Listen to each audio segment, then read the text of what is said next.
go ahead and just like introduce yourself to the show? Yep. Do I need to sit anyway? No, you can sit whatever. All right. I'm. Where do I look? Just at you? Yeah, you don't need to look at the camera. The camera is just to like. Okay. Get the picture. Yeah. Ben Duea, and I teach instructional methods here at Northwest. Also, the head girls track and field coach, and then assistant girls basketball coach. Yeah, sweet. So you come from a very big line, a very famous line of like the Dewey household and track and stuff. Always back to your grandpa, like in the 30s and 40s and stuff like that. But like, how did you initially get your start in sports and in track specifically? Well, I just felt like, when I was growing up, probably your age, maybe even younger, it was just kind of a part of my everyday life, living in the house with my dad, who at the time was a athletic director at Waukee. But before that, when I was young, growing up, he was the head track coach at Valley for the boys. So I was, around the sport all the time. And then my grandpa was a Hall of Fame track coach at Ames on the girls' side. So I was able to be around him and my grandma a lot when she was still alive, and be in Ames and be around his practices, and I'd spend a lot of time in Ames.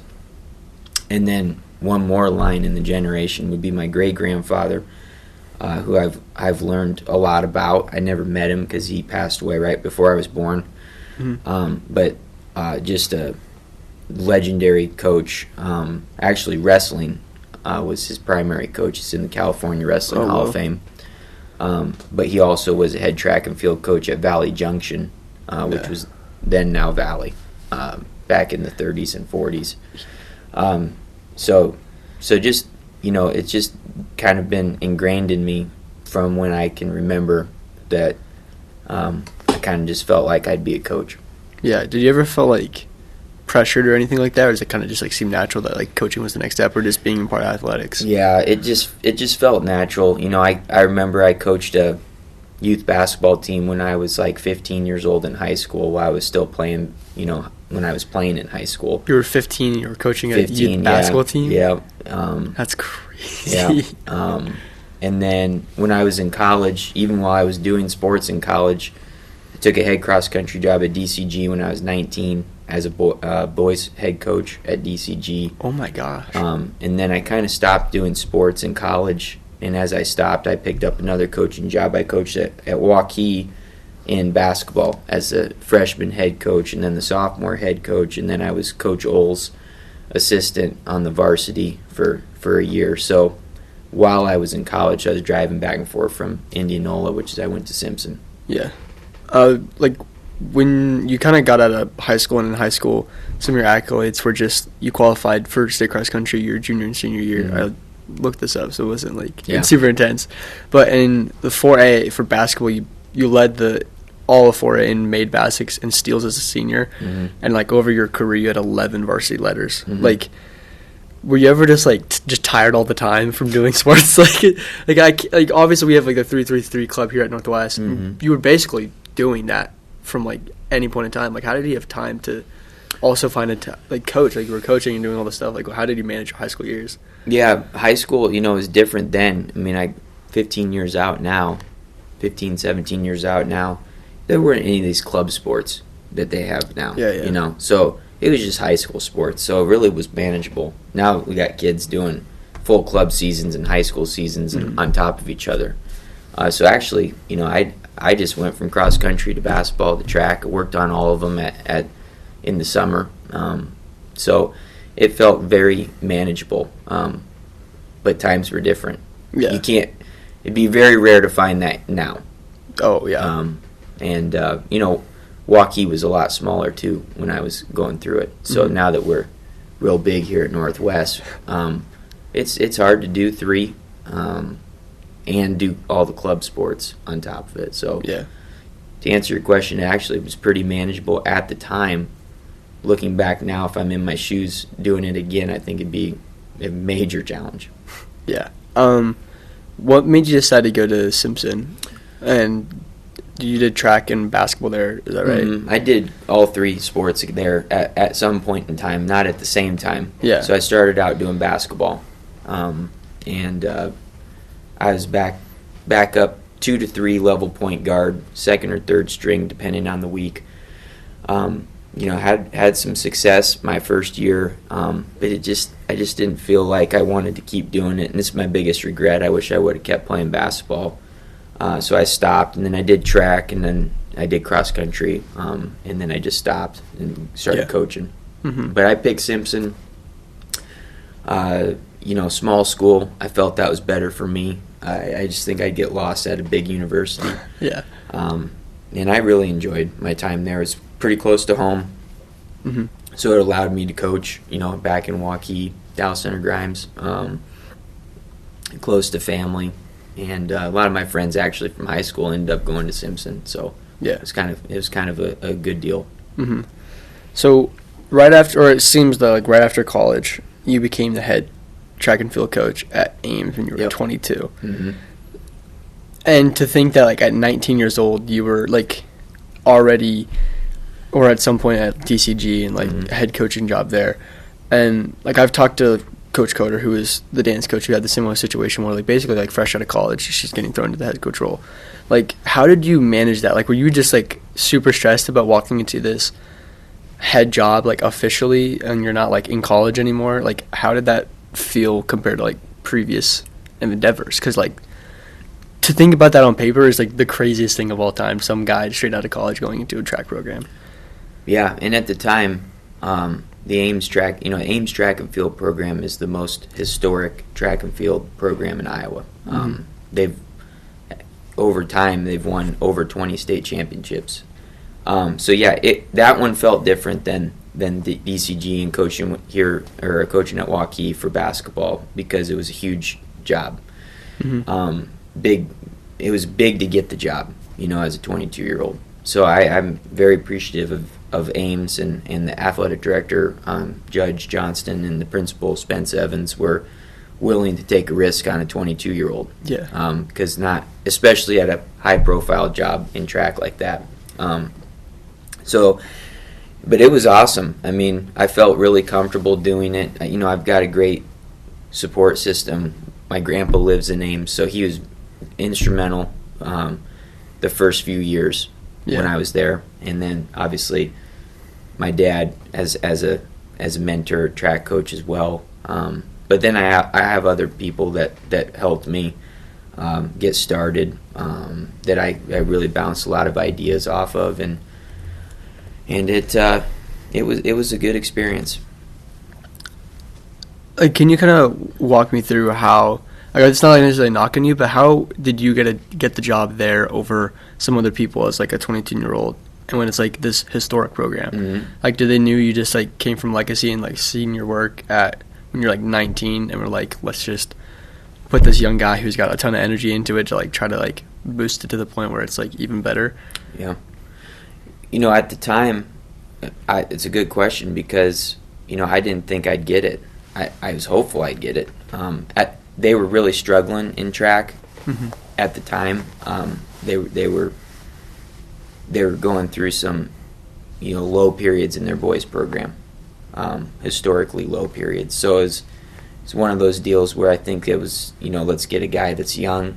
I had good references, obviously, and I think that helped a lot. And like I said, those two administrators, they took a big gamble at the time, and I'm really thankful that they gave me the chance, because it jump-started my career.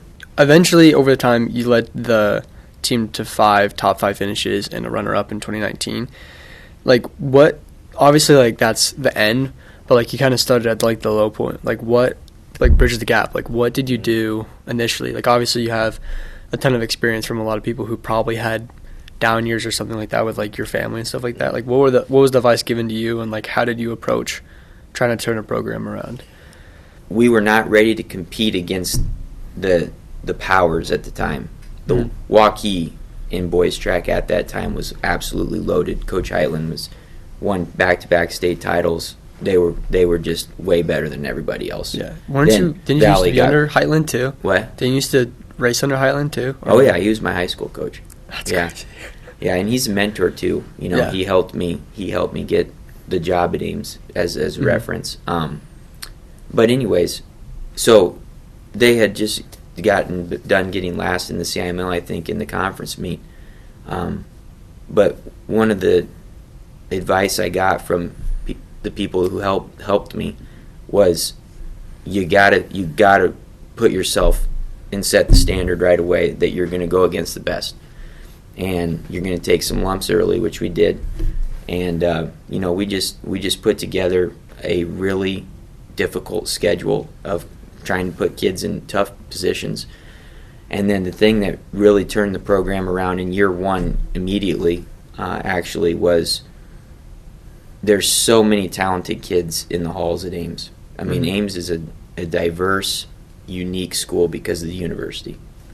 And, you know, my coaches did a tremendous job of recruiting kids in the building to come out for track. Yeah. And that was a big deal. So, you know, that was the initial groundwork to building the program. And I'll never forget one of our meets at Ankeny we went to, and Heitland Waukee beat us like 260-60. Oh shit! And our kids were thrilled because we still got second, but in track that's like losing by 50 in a basketball game. Yeah, just or like getting 50 destroyed. pointed in football. Yeah. And I'll never forget because the kids were like they were happy. We had kids at the Ankeny Stadium leaving and going across the street to get bebops and all this stuff, and like the culture just wasn't there. And I remember riding the bus home and I just lost it. Probably said some things I should never have said in the bus. And then the next day the same thing. And that was the turning point of the program. And that kind of laid the groundwork that, you know, this is going to be a big time program. We're going to compete against the best teams, and slowly every year we close that gap on the powers to your point until 2019 when we were runner up, and then the next year COVID hit, and I thought we'd win the title that year when COVID hit, and then we didn't have a season. So but yeah, that's kind of how it got started. Kind of like in that building years, like when you said like there was a turning point where like you saw what the problem was and kind of like very much like directly addressed it. Like how did the guys like react to that? Like did they see that and they're like, oh yeah, like he's kind of right to some extent, like celebrating second? Because like I've been on teams before where they're celebrating maybe things they shouldn't have, or it's like, oh, we barely won out that game. But like, no, we should have won that game by like 20. Like we should be destroying these teams, and we're sitting here happy. Like how did they eventually take the switch? Yeah, I think, you know, the thing I had going for me that first year was I was 22 and they're 18 and 17. Yeah. Which is, by the way, for a young coach, very challenging because you got to find a balance of being their coach and not getting too close to them to be their friend. Yeah. But I think because I related so well to their age, I think they just bought in. Maybe they were dumb enough to buy in at the time, this crazy young guy. Yeah. And so you could just tell that they really started to believe in what I was saying. And I think that first year we finished maybe in the top 10 at the state meet, but maybe not. I don't know. But they really started to buy in and believe in what we were doing. Do you think over time from the point like of that beginning half to like the point where you were like right before COVID essentially, was there a lot of like structure changes in how you did practices, or was it a lot of just like we have the talent, we have like everything here, we just need to like put all the pieces together and polish it up? Like was it more that, or is it more like the structure and stuff of like how you organize the workouts in order to make sure everything's like clean, running smoothly and stuff? Probably more so like we focused on putting our kids in, you know, one of my biggest philosophies is still very high here is treating the kids and giving them everything they need to be successful. So, you know, we don't ever shortchange anything. So, new equipment, you know, there's so many things that we've purchased that I feel like have benefited our kids from a speed standpoint, from a health standpoint. So, no, that's all new. You know, we had to raise money. We had to go out, raise money, and then build a program, provide them with opportunities through training, through equipment, giving them the best things that we can provide them to be successful. Uniforms, one of my philosophies is that, we look sharp, and when you look sharp, I think you start to have pride in wearing the uniform. Now at Ames, what we did is, like I told you earlier, they won 20-some state titles in the 60s, 70s, 80s, 90s, 2000s. So what we did there is we went back to wearing the old traditional uniform that they wore in the 80s and 90s. Now we made it modern. So they were known for wearing orange and white. And you could just, anytime you went to a meet and you see these white bottoms and this orange top, everyone knew it was Ames. Mm-hmm. And they got away from that in the 2000s. So we went back to that to identify, this is our brand again. So that was a big deal, because then it brought pride back in the program. So when you put that uniform on, we do the same thing here. Like when our girls put the uniform on here at Northwest, first off, everyone in the state knows that we're on the track. That's number one most important thing. And number two, they have pride when they put it on. It's not just putting on a uniform. Do you feel like with that change, bringing it back to like the old ways and stuff like that, kind of got like a bit of community respect, or like kind of? Oh yeah, I mean, their alumni at Ames. I mean, they have so many famous alum, and we connected with those alum when I remember sending out a letter the first year to all of the track and field alum. I got into the database, the Ames historical database, and sent them a nice letter, and we sent them a T-shirt, and they kind of bought in, gave money. We got a lot of money from those former athletes to help. That's smart, turn it around. So, it just instilled pride in the program. Mm-hmm. So, like, as a young coach, you're kind of, like, figuring out what you, as a coach, like, what your personal style is, because obviously you had probably a lot of different influences from your grandpa and then obviously your dad, who were really, really successful track coaches. Mm-hmm. Like, in those early years, what was kind of, like, your philosophies that obviously you probably brought over to Northwest, or, like, wanted and started to develop? Like, did you have, like, pillars that you had, or, like, mantras that you had, or was there just, like, general focuses? Like, you spoke a little bit about, like, making sure you give them all the tools, because I especially feel like sports, and specifically track, it's not like basketball where you can coach them through, or like football where it's like, no, you literally just run left and then you take, like, a hard right or something like that, right? It's like you have to go out perform, and you don't have your fingers and hands in it as much. Mm-hmm. Like, what were kind of, like, was there any, or like what was starting to develop or get chalked up in your head? Kind of pillars of our program? Yeah. Well, I would say number one thing is, for me, I don't know if there's a chain of command on how you build a program in my mind. You got to have great coaches to start, because you can't develop the kids unless you have good coaches. And it's not just a head coach, in track especially. Because in track and field, you got to remember, you have field events, you have distance, you have sprints, you have hurdles, you have jumps, throws under that field event umbrella. So basically, you have head coaches within the program, because you have the head coach of the throws, right? Yeah. I don't coach throws. I don't know a lot about throws. You don't want to ask me. I tell the girls all the time, don't ask me about throws. So you got jumps, same thing, distance. So in my opinion, you got to go out and you got to find the very best coaches to start a program. Mm-hmm. And so that's very important. Then when you have good coaches, then you can start to develop the athletes. Yeah. And then when you develop the athletes, then you build a team. So that's kind of our 3-step progression that we followed. And then we still have done that here. Yeah. You can disagree with this statement, but I heard this a lot, especially in, like, the sense of, like, the business world, that as a leader, you're the smartest person in the room if you're, like, the dumbest in the room, in the sense that you put people around you that know better than you at certain topics. Like, do you feel like that's almost like a perfect example for like how track is built and stuff like that? Yeah, you can't be afraid to hire people that are. I try to find people that are better than me. Mm-hmm. Yeah. So, and I don't ever want to act like I know more than any of them. But if you can't be afraid to delegate, you can't be afraid to some coaches, head coaches want to control everything because they want to be, the macho man. They want to be the guy or girl. In my opinion, it's opposite. Mm-hmm. You've got to trust in your coaches, because then when you have assistant coaches that can create relationships and develop those relationships on top of the head coach, then you've got a powerful system. Mm-hmm. So we want to try to, at Ames here, we want to try to find the very, very best assistant coaches, because that's how you really build a program.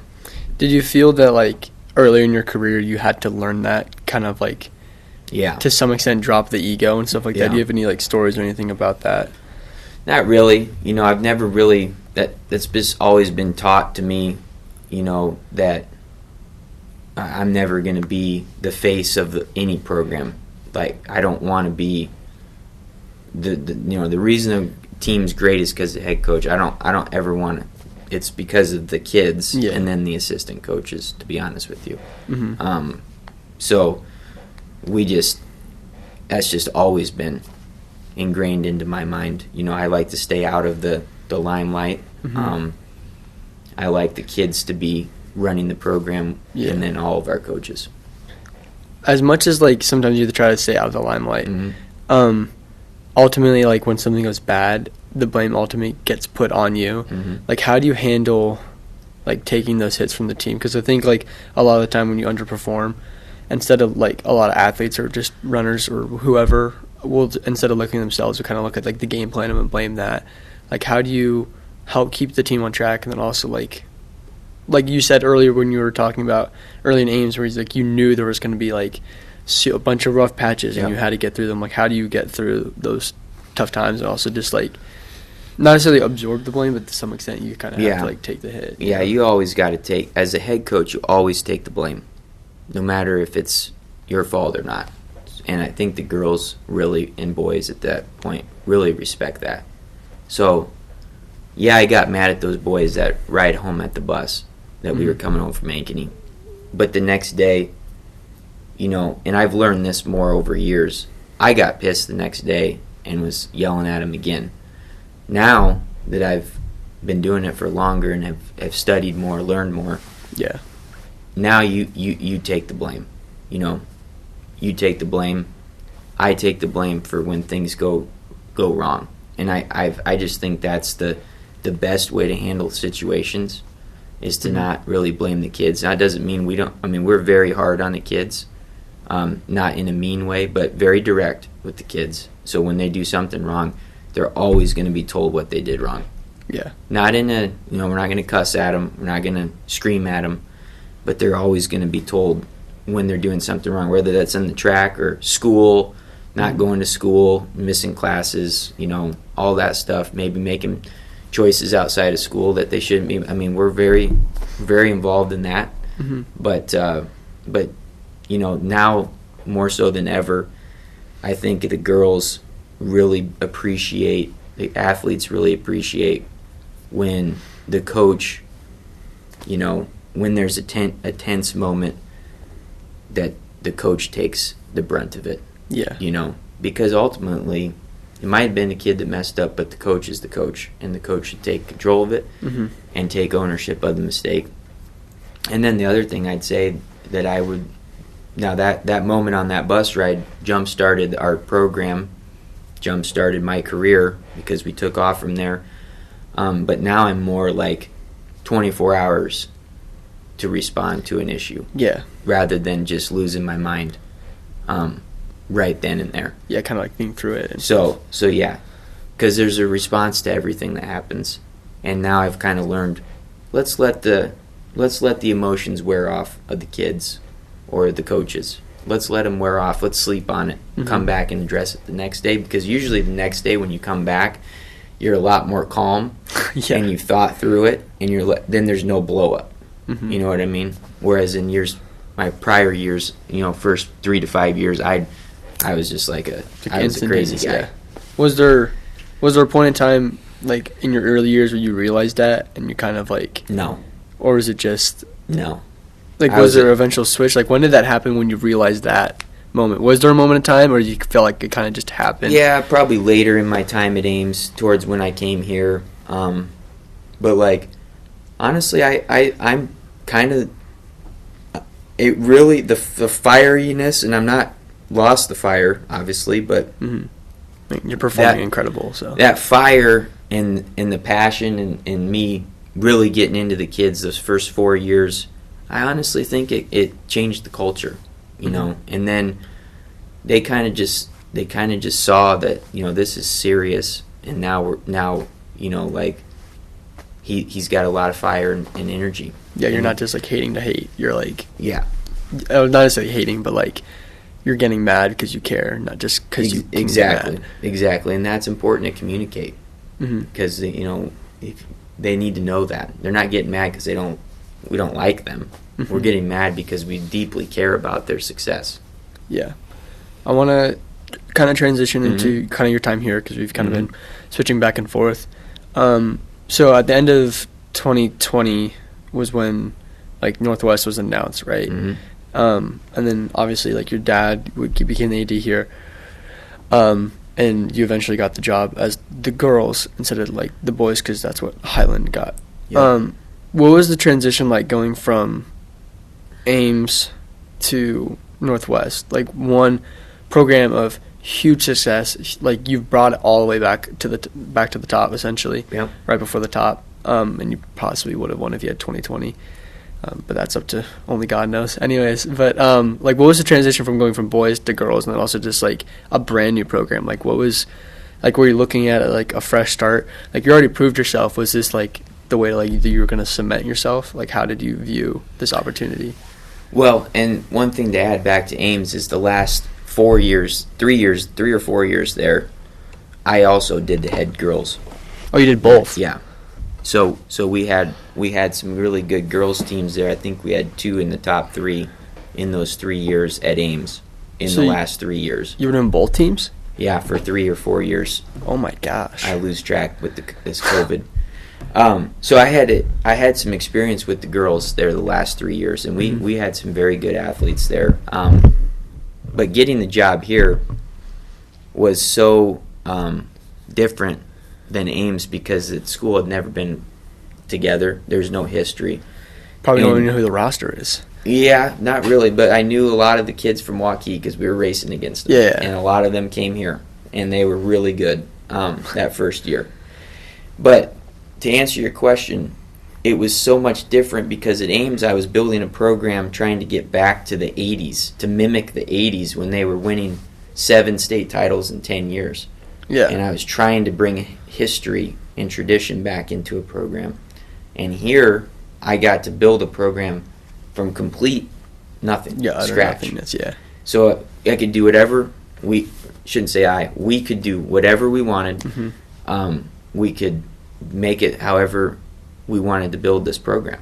So it was different.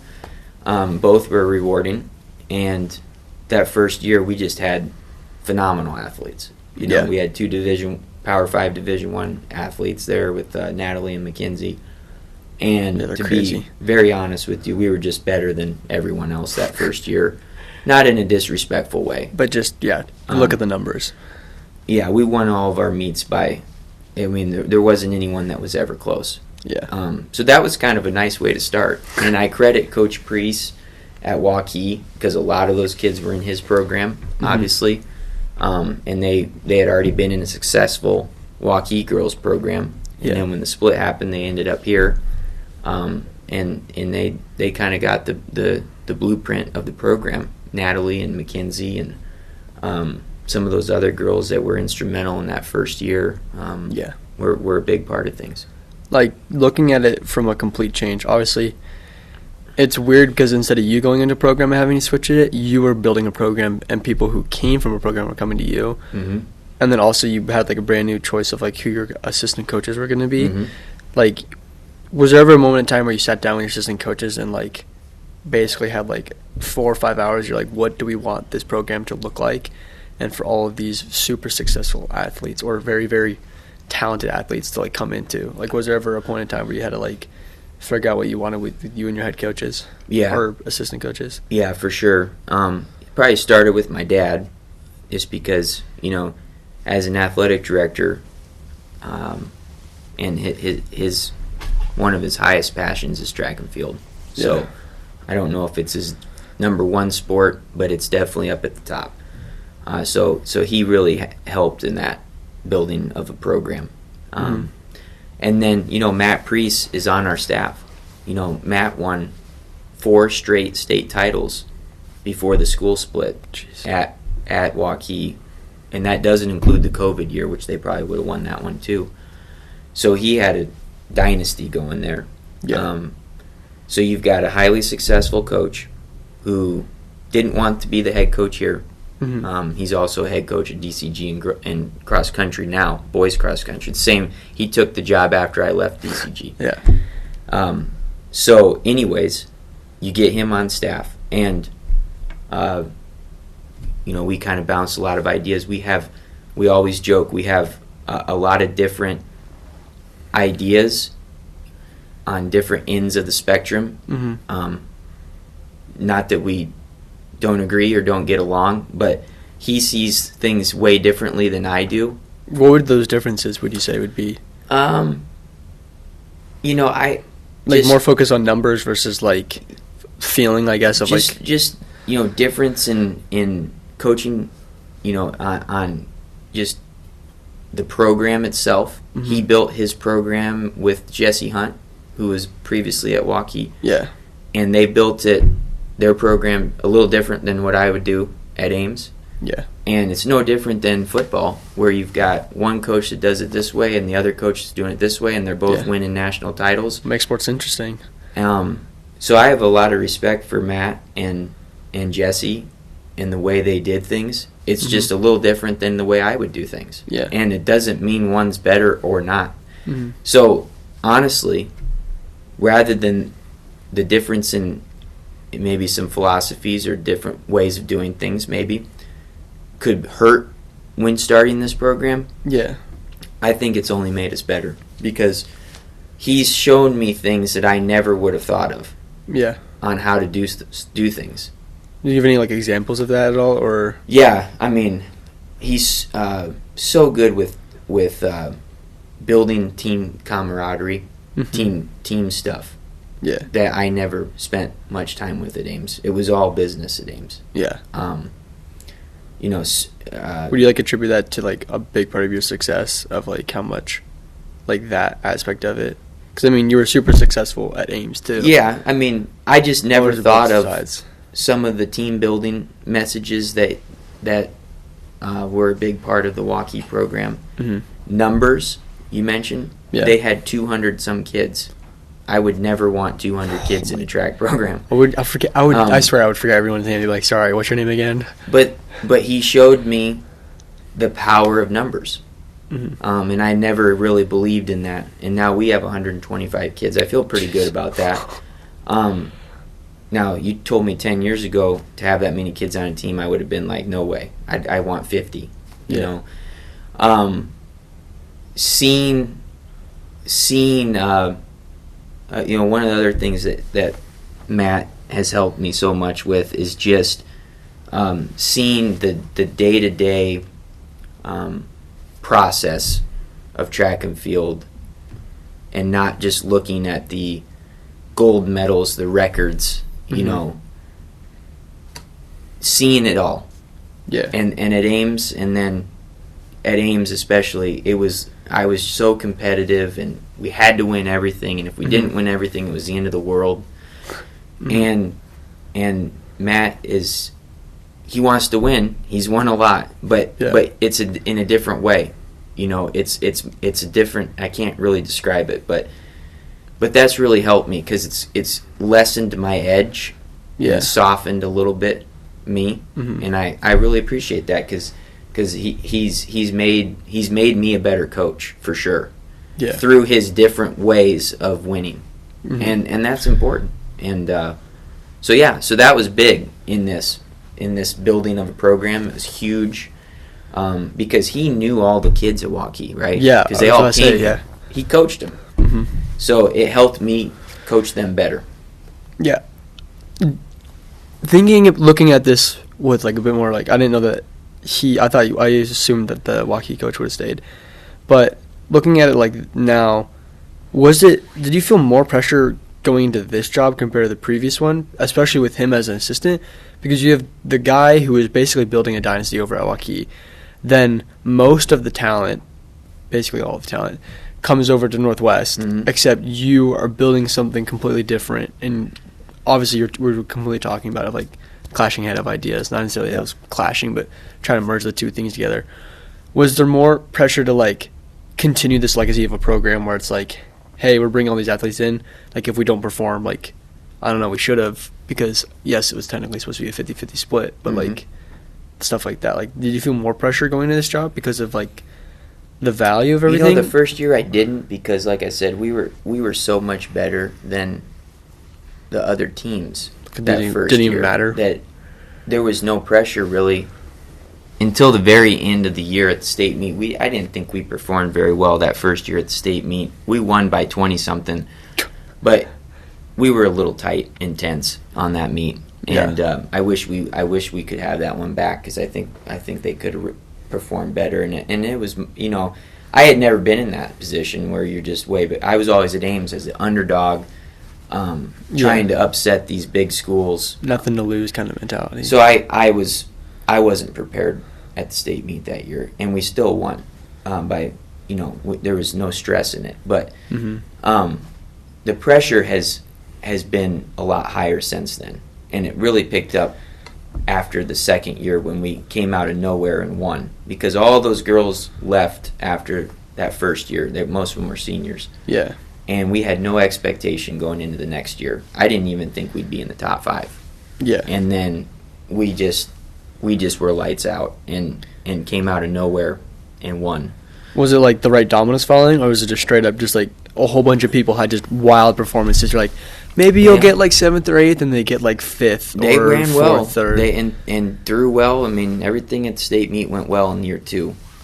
But we were young, and honestly, I don't think they even knew what they were doing, because a lot of them hadn't even been at the state meet, because all the kids before them were seniors. Oh yeah, right. And I still say, I told the team this year, in year 4, that was the best performance we had, because they didn't even know any better. There was no expectation on them. And sometimes that's the best. Sometimes that, you look at the girls' basketball team this year. I think the reason why we performed so well most of the year is because there was no pressure. We were never expected to be in that Final Four. Yeah. So my message this year is we need to get back to that, even though the expectations obviously very high now. But we need to get back to just worrying about ourselves. And that's what we did that second year, because all we did was just focus every day on getting better, and no one even paid attention to us, and we just shocked everyone. Do you think that, like you said in the first year, you wish you could have that first year back? Do you think that you were a better game plan going into it, or was it just like you had so many new faces and fresh faces that they were just like... The first year? Oh, this is great. Yeah, well, the first year you said that, like, you wish you had it back because... Oh, just the state meet. Because we were a little flat.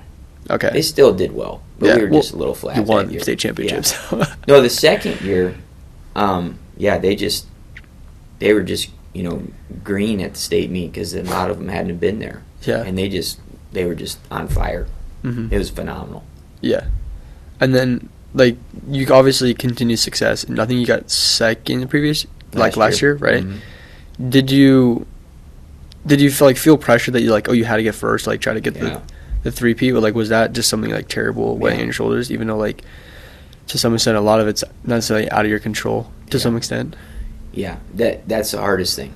That's the hardest thing so far I've dealt with as a coach, is we're in a position now where every meet we go to and every race we're in, basically, huge the target. Expectation is that you win. And that's great. I love the pressure. That's like, our kids embrace that. That's awesome. But last year, and we had a great season. We performed awesome. It's a great state meet. Pleasant Valley was just a little bit better than us last year. Yeah. And that happens. You're not going to win everything. But we're just trying to figure out now how we can temper that expectation and pressure and just get back to worrying about just just northwest. Yeah. And I'd be remiss to say that, Matt has been instrumental. My sprint coach, Josh Wilson, is a premier sprint coach. Mm-hmm. And his plan, since we got him to coach with us, has been really, really good. Yeah. And that's, we're known for the sprints, the sprint relays. So he's been phenomenal for us and tremendous job. And then, our whole staff, Pete Westerkamp is our cross-country coach. Yeah. But his full-time trade is throws coach. He's one of the best throws coaches in Iowa. He's been one of the best coaches in the throws in Iowa for a decade and a half, because that's what he did at Waukee. Oh, well, yeah. So, going back to the roots of this conversation, it starts with the coaches. Mm-hmm. And then my dad works for 9 months in the off season with our hurdlers year round. Can't coach during the season because he can't do that with his job. But he has full contact in the off season. Mm-hmm. So, that's a big part of things for us. Like, looking at this year, like, we're obviously talking a lot about it, but, like, how do you think performance-wise this year will go? I mean, obviously, it's the beginning of the season. Mm-hmm. Did you guys have your first meet yet? Or? Yeah, last night. Yeah, okay, so last night. You and I. So, like, how did you, like, looking at the team, obviously, it's probably still super raw and a lot of things to smooth out and work out before state, but, like, what do you think this program is going to look like? Yeah, I mean, I think we're right where we want to be, Mm-hmm. We're going to have a nice team. We're extremely beat up right now. We've got more injuries this year than we've had in 3 years. I don't know. And a few of them happened in other sports, That's which is unfortunate. part of being a multi-sport athlete. Yeah. But I think we really like our team. We've got some returning pieces that are very good. Mm-hmm. We've got some new kids that are in the program for the first time, and we've got a very good freshman class that won the 8th grade state title last year. Oh, well. So, you put all that together, if we can get everyone healthy by the end of the year, I think we'll have a nice team. Yeah. I kind of want to, like, for this last few questions, I want to look at what is your, like, relationship with the word, like, legacy? Like, what do you personally want to build? Do you think about it often? Like, you coming from four generations, you're the fourth generation of, like, crazy track coaches. Like, do you feel that you have to live up to a certain expectation? I mean, I feel like you have, and you've done brilliantly, but, like, do you feel that, like, there's always that pressure? Like, how do you feel legacy does it affect your decision making? Does it to come here to do anything to? We're all different, We're all different. My grandpa was, he'll be the best coach in the family. He won 7 state titles. Jeez. And the Ames girls program was one of the best programs of any sport for a couple decades while he was coaching. Decades is crazy. Multiple years without ever losing. So, and then my dad went more of the AD route. So, he's going to go down as one of the best ADs ever with all the success he's had at Waukee and now here. Mm-hmm. And then my great grandpa, was more of a wrestling guy. Yeah. I see myself just kind of a mixture of all of them. I'm never going to judge my legacy on wins or state titles. I just want to be able to impact as many kids as I can. Yeah. Ames was very rewarding because it was a different type of kid. It was a lot of, my program was built on Sudanese refugees at Ames. Like that was a huge part of our program. It was we built the boys program around Sudanese kids who didn't have a lot of opportunities and resources. Mm-hmm.